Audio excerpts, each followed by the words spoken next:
Bom, o assunto de hoje é o batismo em fogo, ou batismo de fogo. No Evangelho de Mateus, no capítulo 3, nós lemos, eu vou ler do verso 10 ao 12, e o machado já está posto à raiz das árvores. Portanto, toda árvore que não produz bom fruto é cortada e lançada ao fogo. Eu batizo vocês com água para arrependimento, mas aquele que vem depois de mim é mais poderoso do que eu, do qual não sou digno de carregar as sandálias. Ele os batizará com o Espírito Santo e com fogo. Ele tem a pá em suas mãos, limpará sua ira, recolherá o seu trigo no celeiro, porém queimará a palha num fogo que nunca se apaga. Poderias apenas ler o verso 11, que termina com a frase, ele os batizará com o Espírito Santo e com fogo, mas estou lendo o verso anterior, o verso posterior. Ajude nosso canal com seu like para essa mensagem chegar a mais pessoas e se inscreva. Fique à vontade para comentar ou pedir oração nos comentários. Se quiser nos ajudar, temos nossa loja com camisetas, canecas e bolsas no primeiro comentário e descrição do vídeo. Que Jesus multiplique na sua vida e te abençoe. Vamos à mensagem. Para que a gente olhe de uma forma mais abrangente a declaração de João Batista e que a gente, inclusive, entenda a divergência de aplicações que tem existido a respeito desse assunto, inclusive lá no início, por pais da igreja como Orígenes e outros, no sentido de definir o que é o batismo em fogo, ou o batismo de fogo.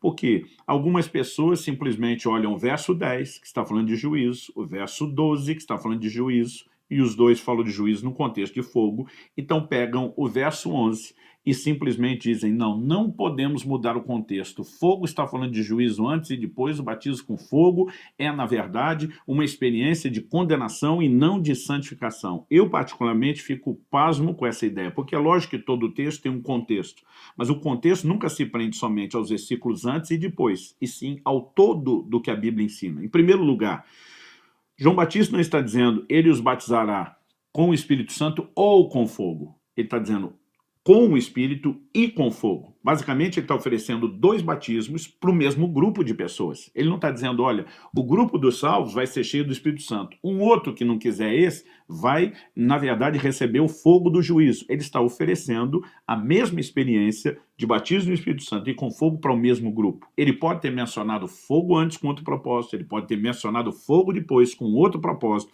Isso não significa que o fogo está sendo mencionado no versículo 11, da forma como foi apresentada, significa um fogo de juízo sobre aqueles que não são salvos. Quando você olha comentários bíblicos de nomes de respeito, como Matthew Henry, Norman Champlin, e falando do grande mestre da nossa nação, Hernandes Dias Lopes, você percebe um posicionamento muito claro de todos eles, sustentando o que eu quero ler na seguinte resenha. Entendo, porém, amparado nos mais conceituados estudiosos das Escrituras, que o batismo com o Espírito Santo e o batismo com fogo são análogos e complementares. A vasta maioria dos exegetas bíblicos defende também esse posicionamento. Não consigo simplesmente ver algumas pessoas que discutem sem nenhuma base.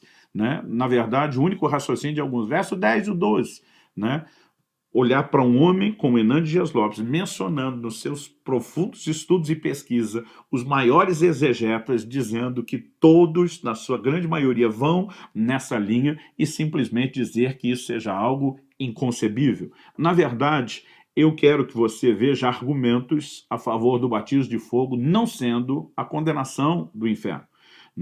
Em primeiro, eu já mencionei, ambas as ações são apresentadas ao mesmo grupo. Ele os batizará com o Espírito Santo e com fogo. Ele não está dizendo que ele vai fazer um ou outro separando o grupo. Por exemplo, quando nós vemos a Bíblia separando os cabritos das ovelhas, um grupo à direita e outro à esquerda, a Bíblia diz para um grupo, vinde benditos do meu Pai, o outro é, vocês malditos. Há uma distinção clara num texto como aquele de destino. Aqui nós não temos. Segundo, batismo tem conotação negativa? Eu tenho visto muita gente tentar dizer que sim, e eu digo não.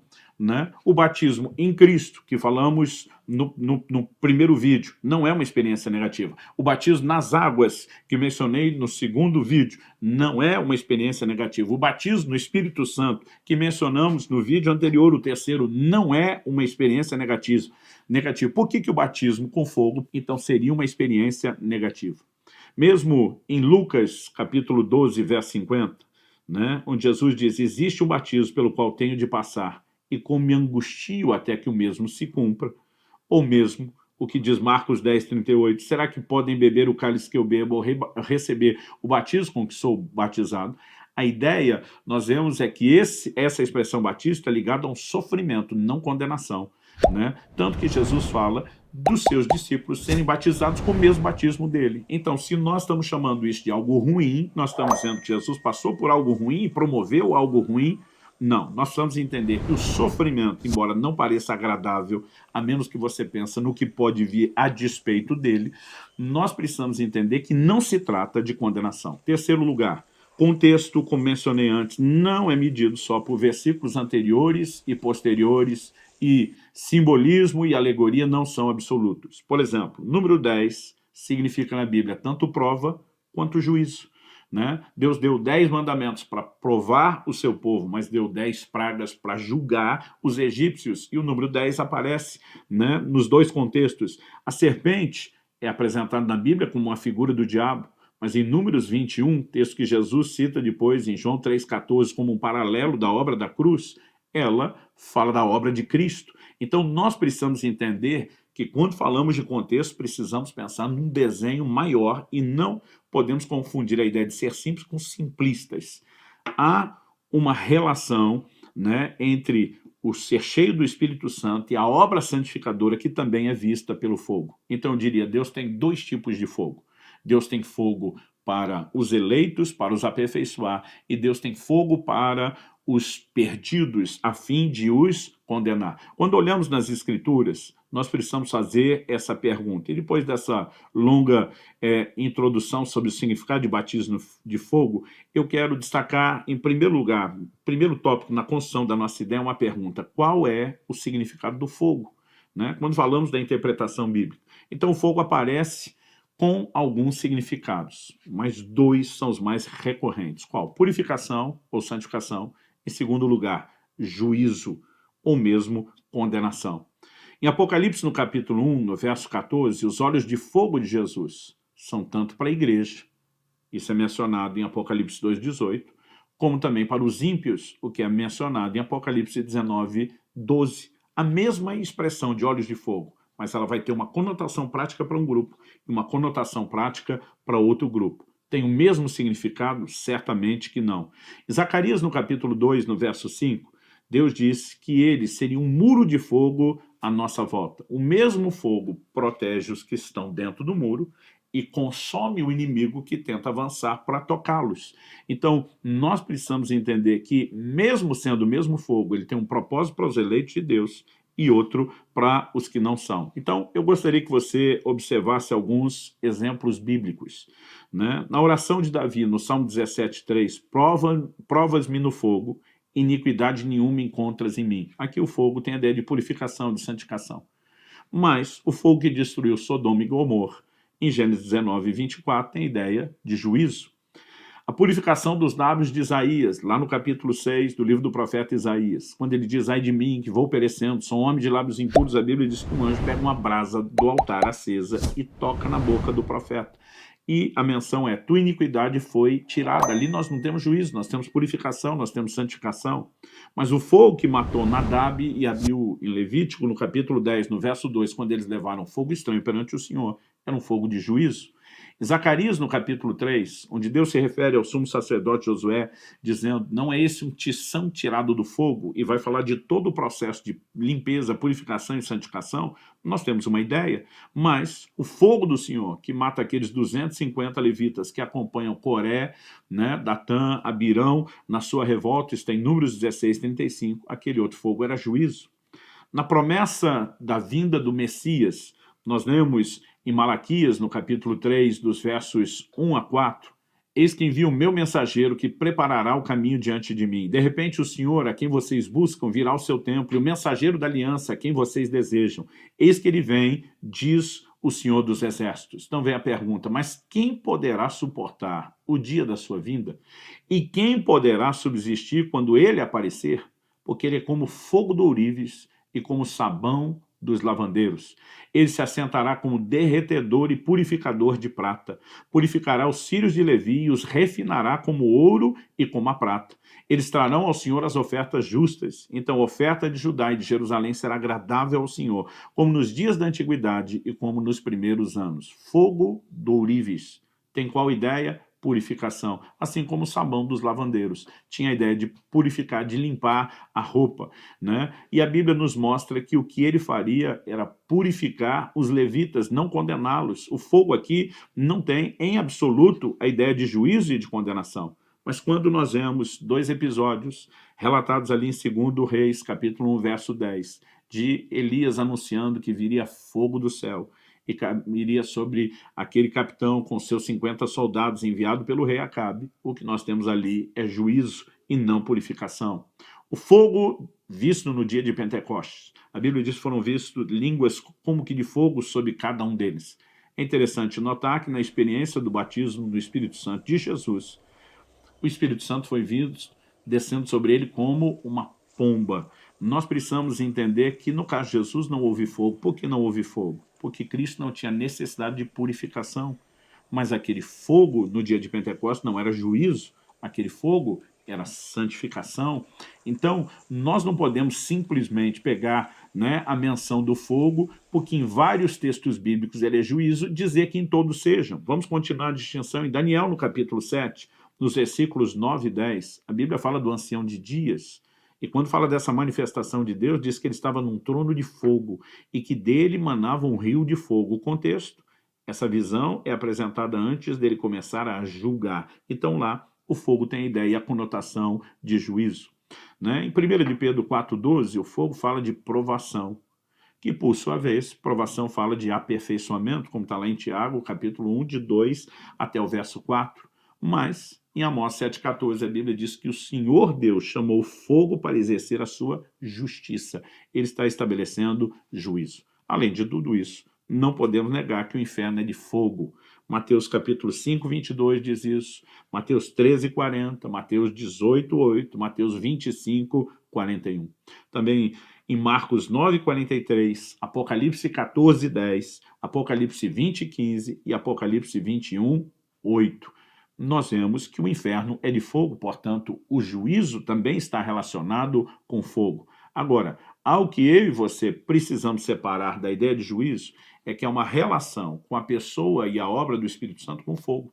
Por exemplo, o candelabro, né, que permanecia aceso com chamas de fogo lá no tabernáculo de Moisés. Qual a figura dele? O candelabro é uma figura do Espírito Santo.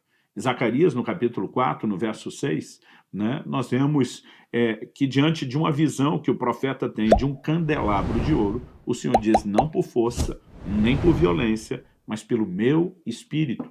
O livro de Apocalipse, no capítulo 4, no verso 5, diz assim, diante do trono estavam acesas 7 tochas. Quantas lâmpadas havia no candelabro? 7. A Bíblia diz que são os 7 Espíritos de Deus. Assim como o candelabro não podia ser apagado e tinha que permanecer continuamente aceso, nós temos uma orientação em 1 Tessalonicenses 5,19, não apaguem o Espírito. Logo, se o fogo está ligado à pessoa e à obra do Espírito Santo de uma forma tão clara, como dizer que o batismo de fogo não cabe na experiência do batismo com o Espírito Santo quando os dois são anunciados juntos para o mesmo grupo? A pergunta a ser feita é como fazer a aplicação correta do significado. Então, pelo contexto abrangente, o todo da Bíblia. Versos 10 e versos 12 de Mateus 3, João Batista está falando de fogo de juízo. Verso 11, ele está falando de um fogo de santificação. Nós precisamos fazer essa distinção. Dito isso, em segundo lugar, o fogo como ação divina aparece em outros textos. Então, em Gênesis, capítulo 15, verso 17, nós lemos que Abraão viu um fogo andando entre as partes do sacrifício, no momento em que o próprio Deus se manifesta, aparece a ele e fala com ele. Então, o que nós temos ali é algo positivo e não tem nada de juízo. O Senhor apareceu a Moisés numa chama de fogo. Êxodo, capítulo 3, verso 2, nos fala de uma sarça que ardia, tem fogo aceso ali, mas não se queimava. Nós temos algum tipo de juízo acontecendo? Não. Deus ia à frente do seu povo, numa coluna de fogo, Êxodo, capítulo 13, verso 22. Deus estava julgando o povo? Não. A Bíblia diz que durante o dia havia uma coluna de nuvem e à noite uma coluna de fogo para os guiar. Durante o dia, a coluna de nuvem providenciava sombra. Durante a noite, que mesmo no lugar deserto a temperatura cai muito, não apenas os iluminava, como também os aquecia, além de direcionar. O fogo tem uma conotação ruim? Não. Em Êxodo 19, 18, a Bíblia fala que Deus, o Senhor, desceu em fogo sobre o cume do Monte Sinai. Né? Estava destruindo, julgando alguém, algum povo naquele momento? Não, estava manifestando a sua glória. Aliás, em Êxodo 24, de 16 a 18, a glória do Senhor no Monte de Sinai é apresentada como uma manifestação do fogo. Então, por que que o fogo precisa em todo momento ser visto como juízo? Quando ele está condicionado à ação do Espírito Santo, nós precisamos entender que o que está sendo apresentado é algo distinto, né? Nós não vamos deixar de reconhecer que João Batista está anunciando que existe um fogo de juízo para aqueles que não se arrependem. O machado já está posto à raiz das árvores, ele está anunciando juízo indiscutivelmente. Mas ele não está falando apenas a pessoas que queriam permanecer no pecado sem se arrepender. Ele está falando a muita gente que atendeu o seu chamado de arrependimento, que estava se enchendo de expectativa com a chegada do Cristo. E ele diz, eu estou batizando só com água. Esse que está vindo, e agora ele está falando para os que creem, para os que estão recebendo Cristo, vai batizar vocês. Então precisamos entender que ele está falando para os que estão receptivos, abertos, vai batizar vocês com o Espírito Santo e com fogo. Ele não falou, olha, tem dois grupos, cada um recebe um batismo. Vamos voltar, né, nos momentos em que Deus enviou fogo sobre o sacrifício, que trazia a ideia de aceitação e não de juízo. Só esse nós temos vários exemplos. A inauguração do tabernáculo teve fogo que veio de Deus sobre o altar. Levítico capítulo 9, versos 23 e 24. O anjo do Senhor fez sair um fogo da pedra e recebeu a oferenda de Gideão. Juízes capítulo 6, verso 21. O sacrifício de Elias no Monte Carmelo. 1 Reis capítulo 18, verso 38, Deus envia fogo do céu sobre o sacrifício, o que era aceitação e não juízo. O sacrifício de Davi no Monte Moriá, 1 Crônicas 21, 26, diz também, vem fogo da parte do Senhor. Em 2 Crônicas 7, verso 1, os sacrifícios de inauguração do Templo de Salomão também receberam fogo do alto. Em nenhum deles nós vemos a ideia, né, sendo apresentada de juízo. Isso não significa que não haja outros textos que não vão relacionar o texto com juízo. Então, por exemplo, em Deuteronômio, no capítulo 4 e no verso 24, nós temos uma afirmação clássica que será repetida no Novo Testamento, que é a seguinte, porque o Senhor, o Deus de vocês, é fogo consumidor, é Deus zeloso. Agora aqui, ele já está falando de consequências que as pessoas poderiam ter se o desobedecesse. Interessante que essa mesma afirmação vai ser feita no Novo Testamento, no contexto da graça. Em Hebreus capítulo 12, nos versos 28 e 29, nós lemos, por isso, recebendo nós um reino inabalável, retenhamos a graça pela qual sirvamos a Deus de modo agradável, com reverência e temor, porque o nosso Deus é fogo consumidor. Aqui a ideia do fogo consumidor é vocês mantenham mesmo o temor, obedeçam a Deus, porque senão vai ter juízo. Mas significa que por causa de dentre tantas, né, exemplos que mostram o fogo como algo positivo, nós vamos olhar para tudo como negativo? Não, em Jeremias 23, 29, Deus, referindo-se à sua palavra, pergunta, não é a minha palavra fogo, diz o Senhor?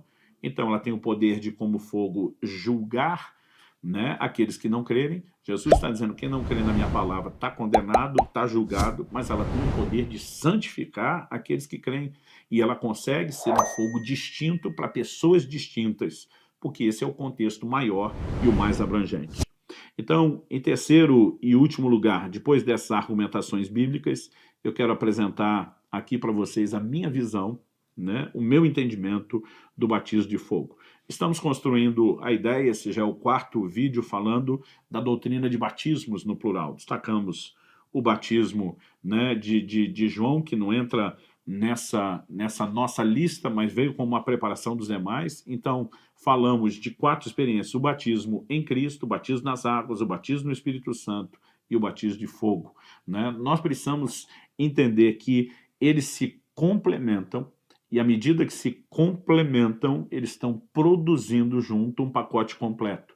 Se o batismo em Cristo, uma experiência que foi encenada pelo batismo nas águas, é complementado por outra experiência espiritual, chamada batismo com o Espírito Santo, por que é que nós vamos imaginar que não há necessidade de absolutamente mais nada? O batismo de fogo, né, não é o juízo eterno de Mateus 3, 12.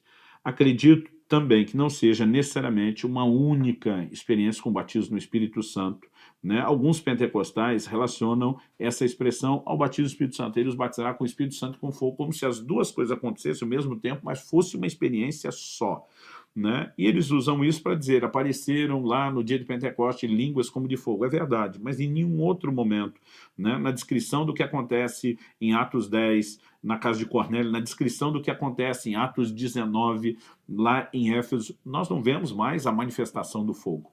Então, nós precisamos entender que aquela experiência, embora tenha revelado o fogo, e provavelmente feito o relacionamento com a promessa, porque Jesus, ao prometer o envio do Espírito Santo, ele relaciona a sua promessa com aquilo que João falou, né? Vocês serão batizados no Espírito Santo, e ali o fogo aparece, o que me ajuda a entender que as coisas estão conectadas, mas nós não podemos dizer que isso é para todo mundo. Por quê?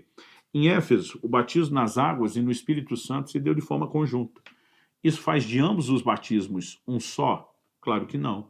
Em Samaria, eles foram primeiro batizados na água, depois no Espírito Santo, Atos 8,16. Em Cesareia Marítima, na casa de Cornélio, foram batizados primeiro no Espírito, depois na água. Então, porque em Atos 19 os dois estão juntos, nós vamos dizer que se fundiram e viraram uma única experiência? Então, não é porque em Atos 2 nós vemos as pessoas sendo cheias do Espírito Santo e a presença de fogo, que os dois necessariamente sejam uma única experiência. São experiências distintas, porém, assim como em Atos 19, o batismo nas águas e no Espírito Santo são experiências distintas, mas aconteceram juntos, é possível que o batismo no Espírito Santo com o batismo de fogo também possa acontecer de forma conjunta, mas não necessariamente. E esse é o ponto que eu quero destacar, né? O fogo não foi visto nas demais descrições do livro de Atos. Isso não significa que não pudesse estar presente. Talvez Deus simplesmente não fez questão de mostrar. Mas o que eu e você precisamos entender é que há uma experiência de santificação progressiva. Eu creio que o batismo no Espírito Santo desata algo, mas a Bíblia está mostrando que eu e você precisamos de algo mais. Por exemplo, Isaías, o profeta, ele já estava profetizando. Como ele profetizava? Pelo Espírito Santo. Ele já tinha dons operando nele, ele já tinha um nível de empoderamento.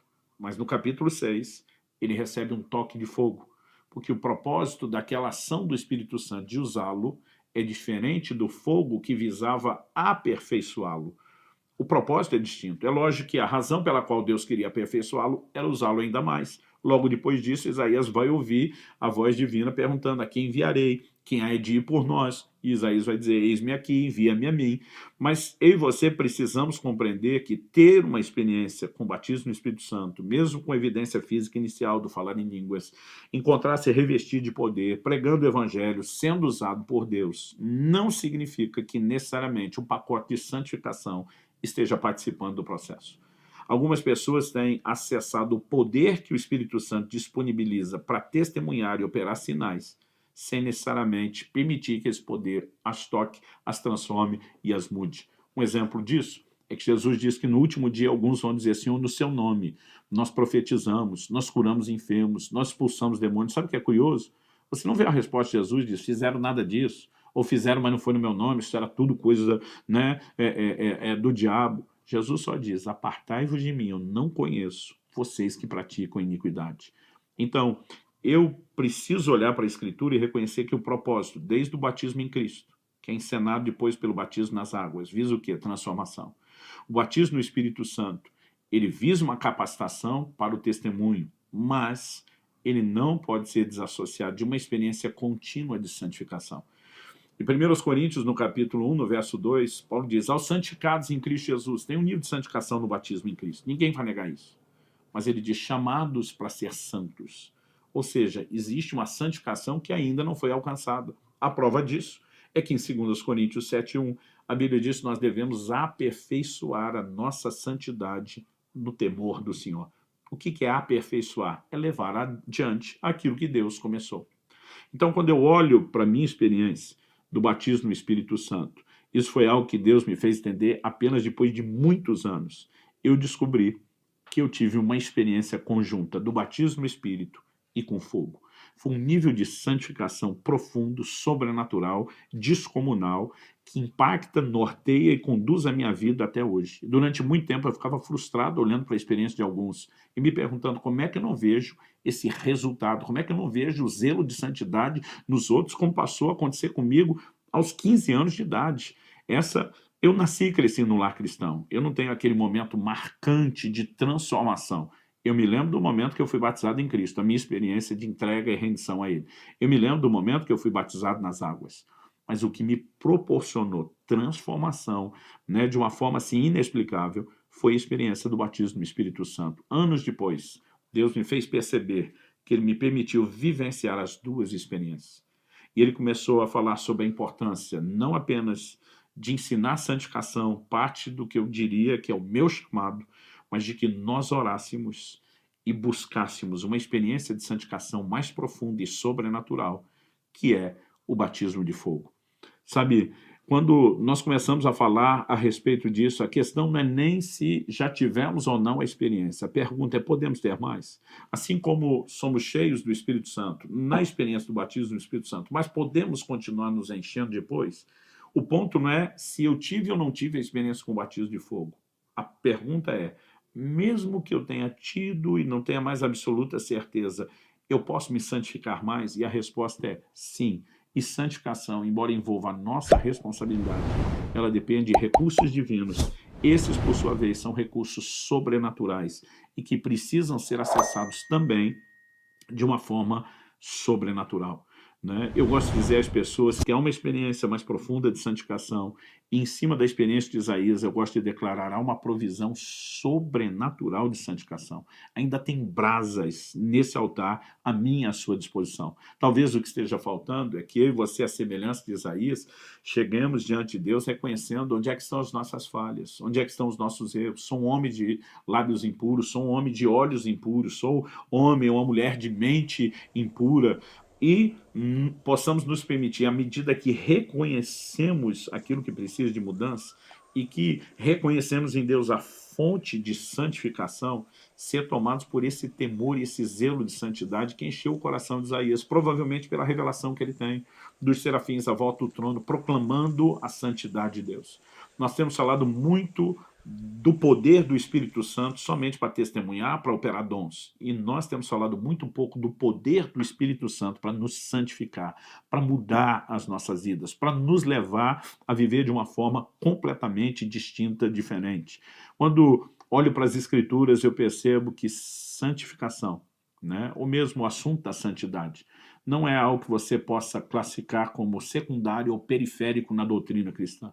Ela, na verdade, é o cerne do propósito da criação. Efésios 1,4 diz que Deus nos elegeu nele antes da fundação do mundo para sermos santos e irrepreensíveis. Esse foi o propósito com o qual Deus criou o homem. E mesmo quando o homem pecou, né, se afastou, comprometeu, sabotou o propósito, Deus nunca desistiu dele. Na lei de Moisés, Deus estava dizendo, sede santos, porque eu sou santo, mesmo que a lei não pudesse aperfeiçoar aquele que prestava culto. Deus estava dizendo, eu não desisti do projeto. Mas quando vem a graça de Cristo Jesus, você vê Pedro se levantando e citando a lei, dizendo como está escrito.